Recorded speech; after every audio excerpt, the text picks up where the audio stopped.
क्या उसका अंत का समय आ गया है। हम हिंदू हैं, हम सनातनी हैं, हमको अब इसका तहकीकात होकर ही रहना है, क्योंकि जिस किसी ने भी ये बाहर निकाला है वो छोटा मोटा इंसान नहीं है, वो भी एक जिम्मेदार मुख्यमंत्री है आंध्र प्रदेश के। मैं कहती हूं जब इंसानियत सरहद पार कर कर शैतानगी में प्रवेश कर लेता है, तब इस प्रकार के हरकत इंसान एक पावर के लिए खुदगर्जी में आकर कर देता है और तब भूल जाता है इसका नतीजा क्या हो सकता है। ये समझ रहे हैं कि हिंदू धर्म में भगवान कुछ नहीं कर सकता, इसका एक ही है अभी, भगवान बहुत कुछ कर सकता है, क्योंकि शायद पूरा भारत देश नहीं जानता है। आज हम बताएंगे पूरे भारत देश के हिंदुओं को कि कई सालों से तिरुमल तिरुपति मंदिर में जो 7 पहाड़ पार कर कर हम जिनको तिरुमला भगवान कहते हैं, जिनको वेंकटेश्वर स्वामी कहते हैं, कई कई इनको हनुमान जी के अलावा इनको भी बालाजी बोलते हैं, ऐसा एक भगवान के सोने जेवरात, मुकुट, हीरे और उनके हुंडी के पैसे, इनके कई भूमि क्या बोलते हैं, इनके जायदाद, ये सब सालों से हड़प रहे लोग। इतने मूर्ति विदेश भी निकल गए हैं, करोड़ों पैसे बना लिए, बहुत बहुत बहुत चोरियां हुई यहाँ पर, फिर भी भगवान आज तक कुछ नहीं कहा। लेकिन जब उनके आस्था को मन मानते हुए तन मन धन से जब भक्त वहां पर आते हैं और उनको सब अपना सब कुछ न्योछावर कर कर अपना छोटे छोटे मन्नतें मांगकर वहां से उनके प्रसाद को जो लेके आते हैं, सिर्फ उनके लिए नहीं, परिवारों को, आसपास पड़ोस जान पहचान वालों को, उस पर तुमने धोखा किया है, जिसने भी किया होगा। उतना ही नहीं, ये साल रामचंद्र का प्राण प्रतिष्ठापन हुआ है, अयोध्या में प्राण प्रतिष्ठापन किए हुए रामचंद्र को एक मूर्ति समझे आप? नहीं, वो स्वयं रामचंद्र जी है। उसको 2 लाख लड्डू, आप इसी प्रकार के लड्डू भेजे आप। इसका सबसे बड़ी बात यही है कि वहां सिर्फ विग्रह या मूर्ति नहीं, स्वयं रामचंद्र जी आए धरती पर। जिस प्रकार से त्रेता युग में रामचंद्र जी ने विश्वामित्र जी की एक बात पर निकलकर ताटकी, मारीच, सुबाहु का वध किए थे, ताकि यज्ञ में उनका खून और मांस और हड्डी ना गिरे। इसी प्रकार से जिसको मिलाकर आपने लड्डू बनाकर रामचंद्र जी को भिजाया ना, उसी का है ये।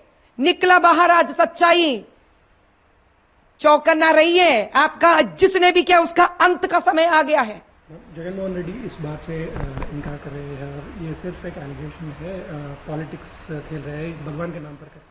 कहने दीजिए जो कहना है उनको, रोका किसने उनको? फंडामेंटल राइट्स है, जो बकना है बक लिए आप, हमको उससे कोई लेना देना नहीं है। आप करे, आपके बगल वाला करा, अड़ोसन पड़ोसन करे, क्या लेना देना है हम लोगों को उससे?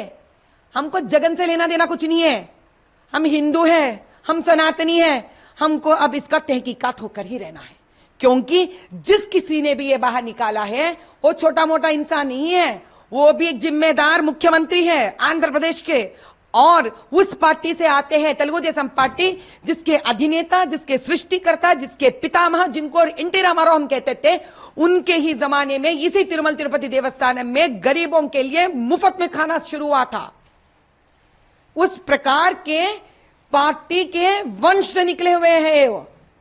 अभी हमको एक ही बात से लेना देना है, ये एक सनातनी के कान में गिरा है, 120 करोड़ सनातनियों के कान में गिरा है, और पता नहीं दुनिया में से कितने सारे हिंदुओं की संख्या है, पूरे दुनिया के हिंदुओं के कान में गिरा है।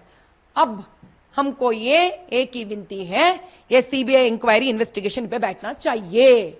हम प्रधानमंत्री जी से, अपने प्रियतम नेता से और अपने गृह मंत्री से, अमित शाह भाई से यही विनती करते हैं, आग्रह करते हैं कि कृपया करके इस पर सीबीआई इन्वेस्टिगेशन लगा दीजिए। अब ये मामला राजनीति का नहीं है, अब ये मामला हमारा आस्था का है, क्योंकि बात सिर्फ हम खाए नहीं है। अगर हम वहां पर उचित भोजनशाला में खाना खा लेते ऐसा, तो हम अपने लिए दुखी होते, लेकिन तो भगवान को खिलाए ना भैया।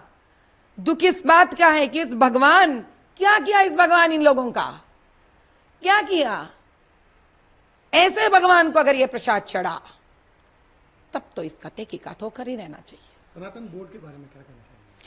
बहुत ही अच्छा विचार है। मैं कहती हूं पवन कल्याण जी, आपके विचार बहुत अच्छे हैं। अगर हमसे भी कुछ सेवा इस प्रकार में हो सकता है तो बताइए। तेलंगाना में हम भी एक ऑर्गेनाइजेशन शुरू करेंगे। ऐसे हर राज्य से एक ऑर्गेनाइजेशन शुरू होना चाहिए ताकि नेशनल लेवल पर, राष्ट्र स्तर पर इसका एक अपना ही स्वतंत्रता, ऑटोनमस एक बॉडी बनना चाहिए। अब आप ही बताइए, जब ये ऐसे सरकार के अपने ही प्रशासन में इस प्रकार के अत्याचार हो रहे, तब हम जाके किससे बताएं? कम से कम हमारा ये कुछ होता ऐसा कोई बोर्ड तो जाके वहां विनती करते, उनसे कहते तहकीकात करवाने के लिए। अपने ही देश में अपना ही आवाज न निकल पाने का स्थिति हो गया हिंदू का। अब ये नहीं चलेगा आगे, इस पर हम लड़कर ही रहेंगे। और हर हिंदू से, पूरे विश्व भर के हिंदू से कह रहे हम, चाहे आप ट्वीट करेंगे, इंस्टाग्राम करेंगे, फेसबुक करेंगे, ईमेल करेंगे, नहीं पता, भाइयों बहनों, अगर मेरा आवाज आप तक पहुंच रही है तो अपने प्रियतम प्रधानमंत्री जी से और अपने गृह मंत्री जी से, अमित शाह जी को आप अपने अपने माध्यम से विनती पत्र लिख के किसी भी इंक्वायरीज पे बैठना चाहिए और हर दिन लिखते रहिए। जिस किसी ने भी ये बाहर निकाला है वो छोटा मोटा इंसान नहीं है, वो भी एक जिम्मेदार मुख्यमंत्री है आंध्र प्रदेश के, और उस पार्टी से आते हैं, तेलुगु देशम पार्टी, जिसके अधिनेता, जिसके सृष्टिकर्ता, जिसके पितामह, जिनको एनटी रामाराव हम कहते थे, उनके ही जमाने में इसी तिरुमल तिरुपति देवस्थानम में गरीबों के लिए मुफ्त में खाना शुरू हुआ था। उस प्रकार के पार्टी के वंश से निकले हुए हैं वो।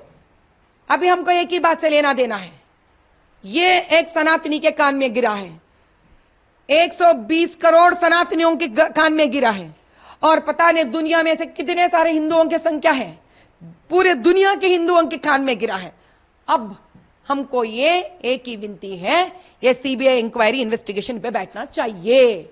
हम प्रधानमंत्री जी से, अपने प्रियतम नेता से और अपने गृह मंत्री से, अमित शाह भाई से यही विनती करते हैं, आग्रह करते हैं कि कृपया करके इस पर सीबीआई इन्वेस्टिगेशन लगा दीजिए। अब ये मामला राजनीति का नहीं है, अब ये मामला हमारा आस्था का है, क्योंकि बात सिर्फ हम खाए नहीं है। अगर हम वहां पर उचित भोजनशाला में खाना खा लेते ऐसा, तो हम अपने लिए दुखी होते, लेकिन तो भगवान को खिलाए ना भैया। दुख इस बात का है कि इस भगवान क्या किया, इस भगवान इन लोगों का क्या किया? ऐसे भगवान को अगर ये प्रसाद चढ़ा, तब तो इसका तहकीकात होकर ही रहना चाहिए।